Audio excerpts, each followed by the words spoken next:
కానీ కోర్ట్ ఏం చేస్తుందంటే ఈ నేను ఇదైతే స్క్రీన్ మీద కనిపిస్తున్నాయి ఈ 3 కండిషన్స్ ఉన్నవారికి జ్యుడిషియల్ సెపరేషన్ ఇవ్వదు.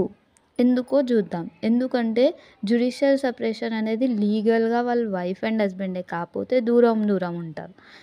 కానీ ఈ కండిషన్స్ మాత్రం వర్తించవు. ఎందుకంటే వాళ్ళు ఫస్ట్ వన్ వచ్చేసి 7 సంవత్సరాలు దూరంగా ఉండడం. డిసప్పియరెన్స్ ఫర్ పీరియడ్ ఆఫ్ 7 ఇయర్స్. ఇదొకటి. వాళ్ళు దూరం అయిపోయినాక ఎలా ఉంటారు? జ్యుడిషియల్ సెపరేషన్ ఉన్నా ఒకటే, లేకపోయినా ఒకటే. సో, డైవోర్సే direct. Second one religion conversion, not Hindu anymore.